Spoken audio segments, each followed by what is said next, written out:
Oke, kita tahu bahwa kalau tadi di awal kita juga sudah dapat informasi fluktuasi harga batu bara begitu signifikan. Durian runtuhnya sudah selesai, $400, $300 sudah ditinggalkan begitu ya, dan level-level yang terbentuk sekarang banyak yang mengatakan mungkin saja ini level normalisasi, kembalinya lagi harga batu bara menuju ke level normal yang pernah ditempuh 80 until 100 gitu ya per metric tons. Seperti apa sih Anda melihatnya untuk dari fluktuasi harga batu bara nih, Pak Suminto? Oke, kalau kita lihat secara time frame, kita tarik 10 tahun ke depan, sebenarnya harga batu bara yang mengacu pada ICI saat ini masih jauh lebih mending ketimbang masa sebelum COVID, sebelum pandemi. Karena hal ini juga bisa dilihat sebenarnya meskipun banyak orang atau banyak pihak yang membilang batu bara itu sudah masuk ke masa lesu, kita sebagai praktisi atau pengusaha yang di bidang mineral itu tidak melihat hal seperti itu. Karena pada dasarnya batu bara masih merupakan fossil energy yang salah satu yang termurah. Sehingga demand-nya masih banyak PLTU yang masih aktif dan menggunakan butuh batu bara. Dan kalau kita lihat market Southeast Asia, sebenarnya ada satu negara yang kita ngelihat bakal menjadi salah satu pemicu next cycle dari batu bara, yaitu kita bicara India dan juga Bangladesh. Karena saat ini di Bangladesh sendiri pun lagi ada pembangunan power plant. Next cycle artinya adalah kembali lagi di level-level harga yang terbaiknya begitu ya, level-level harga on topnya di batu bara sendiri begitu ya Pak Suminto ya. Kami masih melihat potensi itu pasti ada, karena kalau kita ngelihat fluktuasi harga batu bara ini dari tahun 2009 ke 2014 ke 2019 sampai ke masa commodity boom, lalu balik ke level normal, equilibriumnya sekitar 117 average lah ya kita bilang, pasti akan ada masa kembali lagi harganya menjadi tinggi, dan kita sebagai pelaku usaha di bidang mineral ini harus prepare, supaya ketika masanya itu tiba, ya kita bisa menjadi andil dalam bagian itu.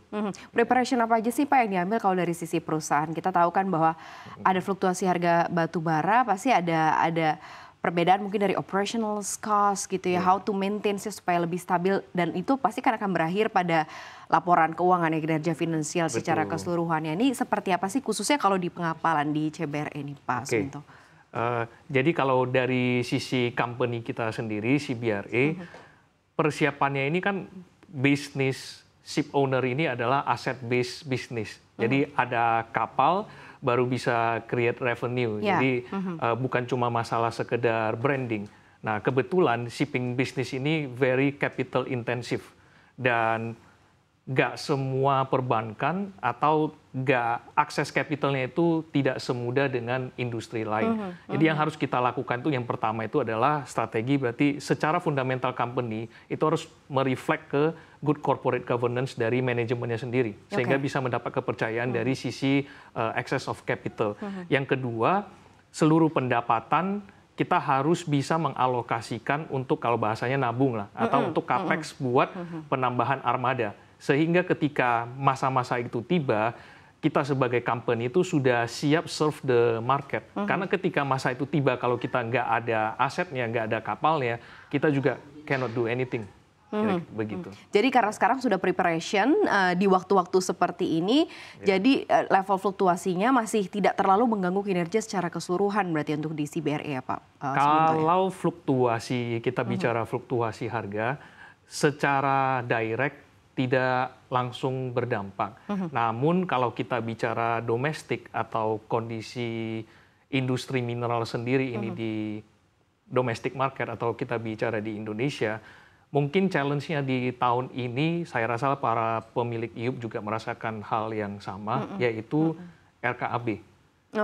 Jadi mungkin juga ini karena adanya tahun ini pemerintah lagi fokus dengan pemilu waktu itu, sehingga RKAB ini banyak pemilik IUP yang cerita bahwasan memang belum maksimal. Namun ini bukan sesuatu hal yang bersifat sentimen yang negatif, berarti kita bisa menganalisa tahun depan ketika semua kembali normal, ini banyak pemilik IUP yang akan gencar untuk mengejar produksi. Sehingga itulah yang menurut kita akan memicu kembali kenaikan harga atau bergeraknya harga batubara ke level yang lebih positif. Kalau sekarang di gambaran semester, hampir semester 1 2024 kan kita sudah mau tutup ya, mau masuk ke semester 2 2024 ya. Tinggal 15 hari. Ini seperti apa sih performa kinerja dari CBRE sendiri Pak selama hampir setengah tahun 2024 ini? Oke, kebetulan juga tahun ini kita sudah berhasil merealisasikan satu strategi kita, yaitu mengambil dan membeli mother vessel Supramax, di mana awal tahun ini sudah kita lakukan serah terima di Singapura, dan pada bulan Maret sudah mulai beroperasional. Memang langkah ini ketika di buku tahun lalu, mungkin sekitar Q4 semester 2, akan kelihatan kita banyak cost, karena ini adalah cost yang pre-ops lah, kita bilang persiapan. Tapi kalau orang yang bisa menganalisa tujuannya kemana, yaitu kita mempersiapkan something big yang bisa berkontribusi signifikan terhadap perusahaan, salah satunya yaitu adalah revenue. Dan sesuai tadi yang ditanyakan sama Bu Maria, Q1 saja di bukunya kita sudah dibanding Q1 yang tahun 2023 itu sudah lebih baik.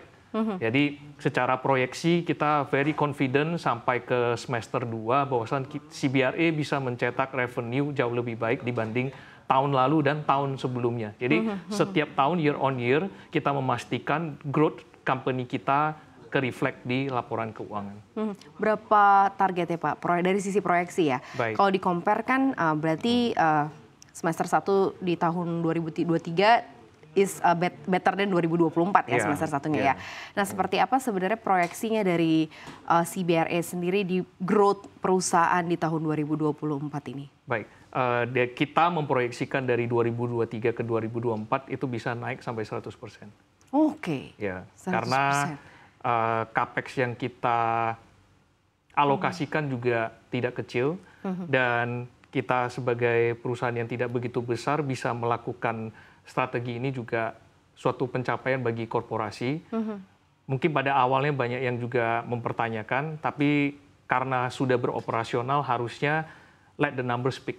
Jadi nanti juga ke-reflect kok di laporan keuangan. Dan ini juga sudah terbukti di kuartal pertama 2024 pun juga sudah performnya sangat baik begitu ya. Dengan proyeksi yang ditargetkan begitu ya, dan dengan berbagai macam dinamika khususnya di domestik kita kan banyak banget dinamika. Termasuk nih diantaranya insentif pajak, DHE yang disimpan di dalam negeri. Nah ini seperti apa sih teman-teman para pelaku usaha khususnya di industri pertambangan termasuk pengapalan di dalamnya begitu ya, untuk melihat peraturan-peraturan new regulations dari pemerintah kita, di mana insentif ini akankah juga termasuk yang bisa membuat lebih bergairah lagi bisnis ini?